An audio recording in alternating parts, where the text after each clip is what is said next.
beginnings on the cusp.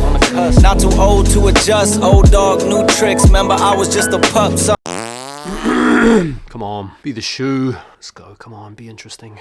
Hello everybody, welcome back to another episode of Man Take Shoes Out of Box, the episode where you get to sit there and watch me take a pair of shoes out of a box and tell you what I think of them. Today we are talking about the Air Jordan 3 Black Cements. This, for a lot of people out there, is one of the best Air Jordan models and colorways of all time. For a lot of OG collectors and new collectors, to be fair, this release was pretty exciting. It's an OG colorway with the reimagined old school shape, and these, next to the white cement 3s, are arguably the only two colorways of the Air Jordan 3 you really need in your collection. I'm gonna give you guys my thoughts on the sneakers themselves, as well as a bit of a comparison to the 2018 pair, as well as a comparison to the Retro 88s from 2013 and the last white cement Reimagined we had back in 2022. We're also going to talk about how this sneaker release was widely received, as well as talk about some of the issues that certain people have been experiencing with this release. So let's start off by talking about the release itself. This particular retro has come out something like 7 times now at this point, and the last retro that we had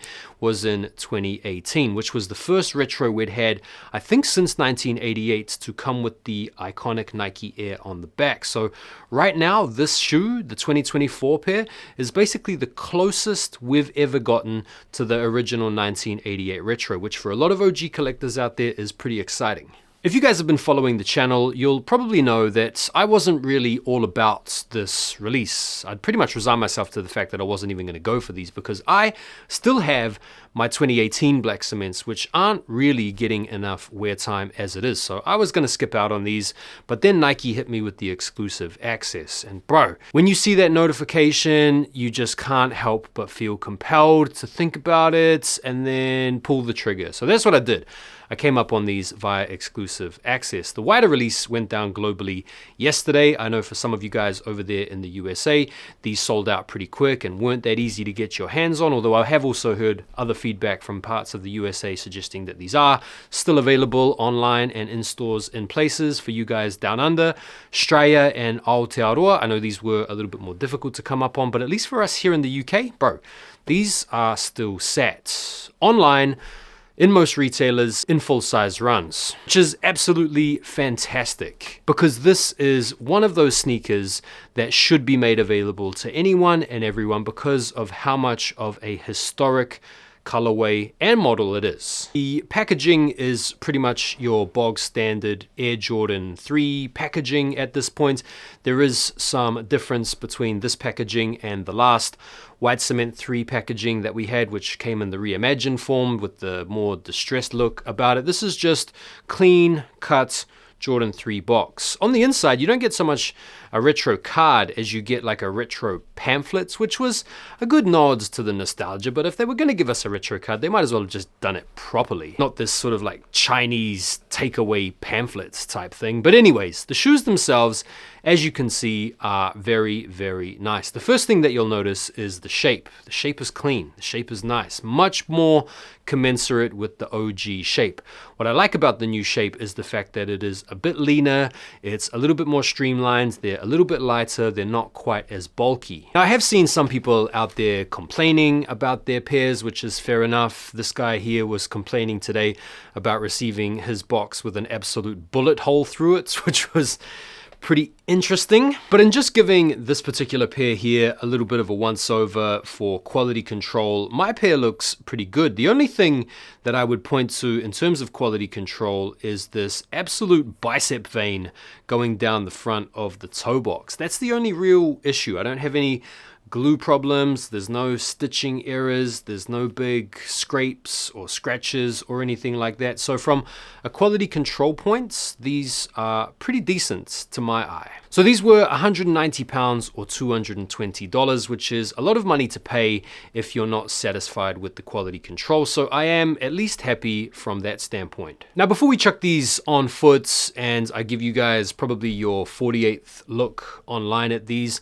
let's go through some of the comparisons. First things first, from the front, the main thing that stands out, at least to my eye, is that the 2018 pair looks a little bit boxier, particularly around the toe box. It's a little bit more oblique.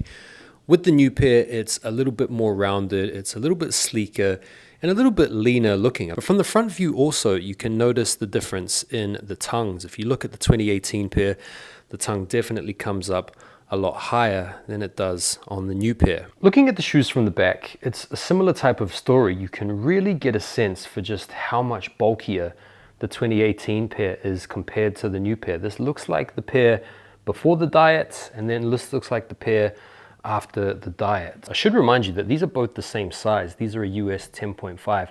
Just look at how much more padded the ankle collar is on the 2018 pair compared to the new pair.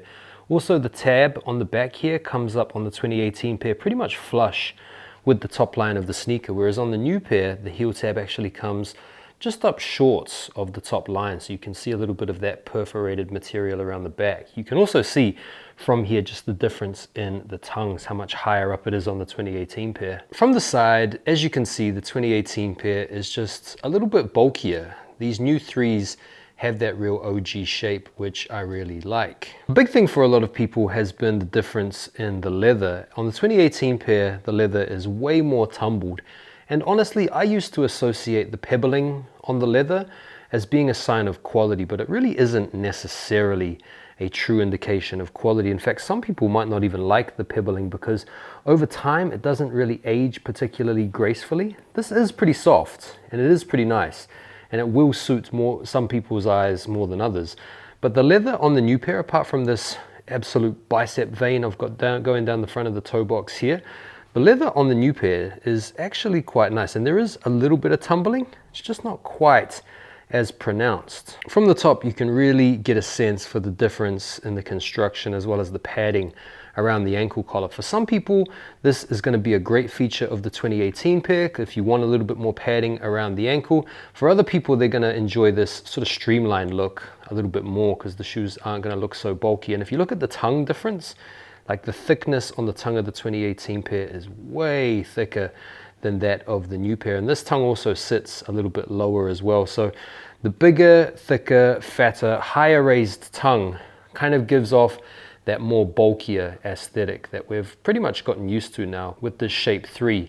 But I personally much prefer this shape 3 myself. The midsoles are pretty similar. There's not really much I can say about those, but obviously the other big difference that people have been pointing to, and rightly so, is the elephant prints. 2018 pair, or all, I want to say old school retro Jordan 3s, have this way thicker, way more emboldened lining when it comes to the outline of the elephant print, whereas on the new pairs, it's slightly less pronounced, a little bit lighter colored, slightly lighter shade of gray, and I want to say maybe executed with a little bit more finesse, bold and brash, low-key and confident, something like that. I think overall it's a matter of preference ultimately. I mean, I'm happy to have both pairs in hand to compare, but I think from a shape perspective and from a materials perspective, the new pair is superior, at least in my opinion. But I can understand people out there that might like the shape of the 2018 pair compared to the new pair, and maybe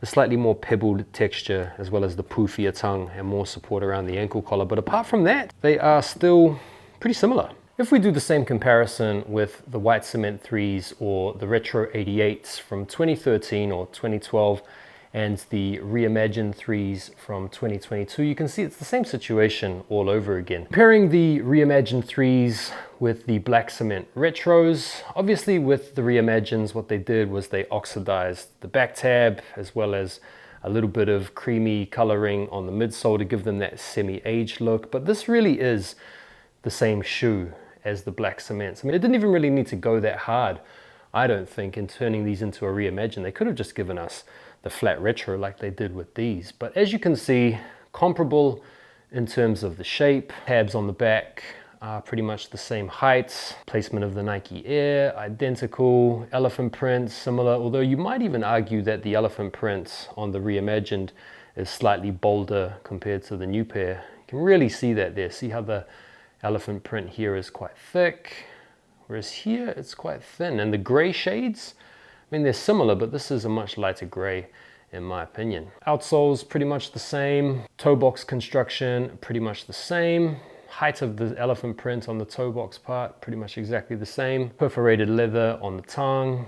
same. It's all pretty much the same. Toe box on the new pair, way nicer in my opinion. Just better proportions. Like, look at this. These are a little bit flatter, a little bit boxier, not quite as streamlined, and for that reason, these don't look quite as sleek. Hey, new beginnings on the cusp. Not too old to adjust. Old dog, new tricks. Remember, I was just a pup. Something dirty in my cup. Clean soul, good karma is a must. Still my shooter in the cut. I was stuck inside a rut. Played the game, made bank, move G. Anything to get a buck. You won't find me in the club. I'm in the lab trying to sharpen up the sword, swinging blades at these scrubs. Flock like bugs to the light, getting right. Treat my hoes like these raps. I don't really got a type. Off top bullshit. All I needed was a mic. Yeah. Hey, pass the rock, it's all butter. Pack your bags and take flight. Don't worry, it's all covered.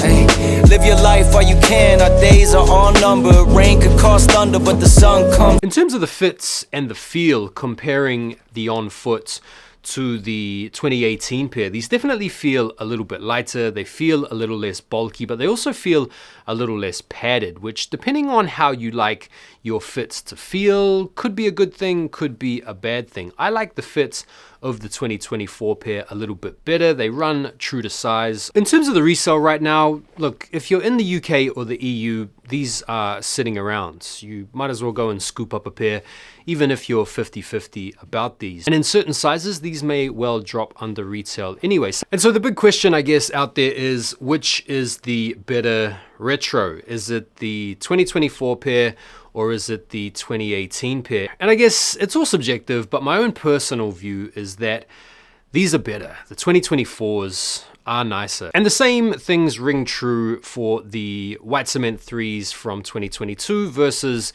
the retro 88s from 2013. And so then, what is the better sneaker? Is it the black cement 3 retro from 2024?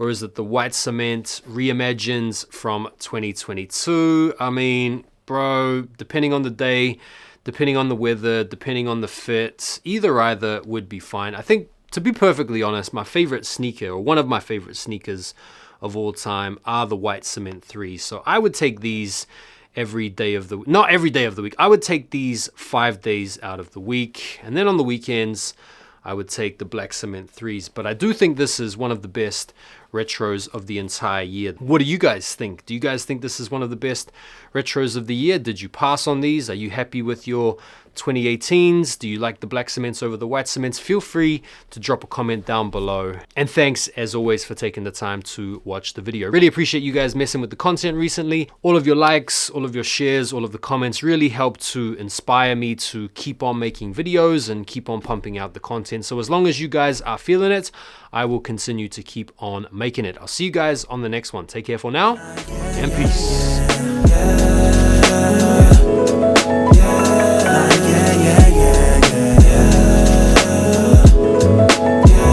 So take it from me, I got some places I should take you to see. You know it's easy when you ride with a G. Light speed, moving fast through the